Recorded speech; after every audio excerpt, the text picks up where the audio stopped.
Chair, Honorable Principal Sir, esteemed teachers, dearest seniors and my dear fellow mates. With great pride and responsibility, I stand before you as my dear Rahman Lashkar to represent the portfolio of Bhupesh Baghel, Honorable Member of Parliament and the Indian National Congress. I rise today to speak on a matter of grave national importance, the impact of neighborhood instability on India's domestic affairs and the urgent need to safeguard our national interest. India is not an island. Our destiny is deeply connected with the stability, peace and cooperation of our neighboring countries. When our neighborhood is stable, the tremors are felt directly inside our borders, socially, economically and politically.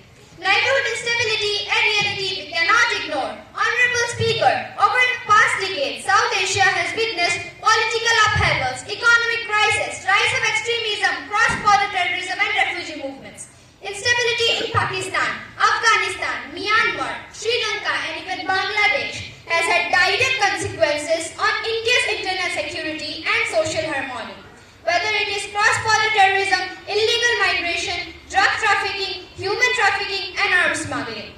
All of this have serious domestic repercussions, especially in our border states like Punjab, Jammu and Kashmir, the northeast and coastal regions.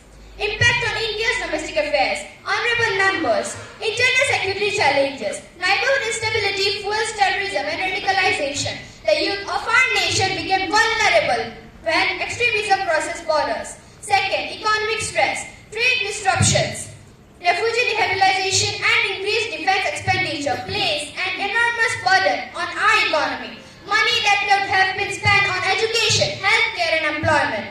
Third, social and demographic pressures. Sudden migration due to crisis in neighboring countries often leads to resource strain and social tensions in border regions. Fourth, federal stress. Border states carry the maximum burden, but decision making remains centralized, creating friction between the center and the states. Where the government falls short, Honorable Speaker, as the opposition, it is our duty to ask difficult but necessary questions. Has our foreign policy truly prioritized dialogue over dominance? Have we sufficiently engaged with neighbors through regional cooperation?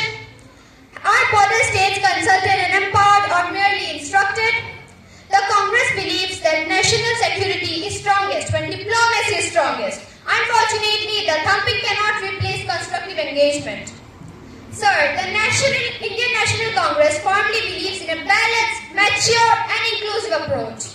Neighborhood first, in action, not just slogan, strengthens our like regional platforms and revive diplomatic channels, even with difficult neighbors. Second, human-centric security, address poverty, education and employment in border areas so that instability does not breed alienation. Third, cooperative federalism. Border states must be partners, not spectators, in security and foreign policy decisions affecting them. Fourth, youth and cultural diplomacy. Engage youth across borders through education, sports and culture, because peace is built by people and not just policies. Fifth, firm security with demographic values. Protect borders without compromising constitutional rights, diversity and unity.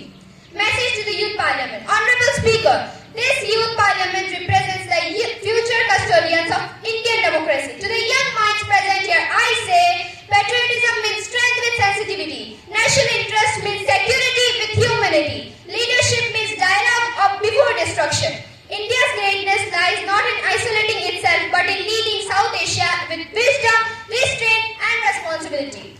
In conclusion, sir, neighborhood instability is not just a foreign policy issue. It is a domestic reality. Let us remember strong neighbors make a stronger India. The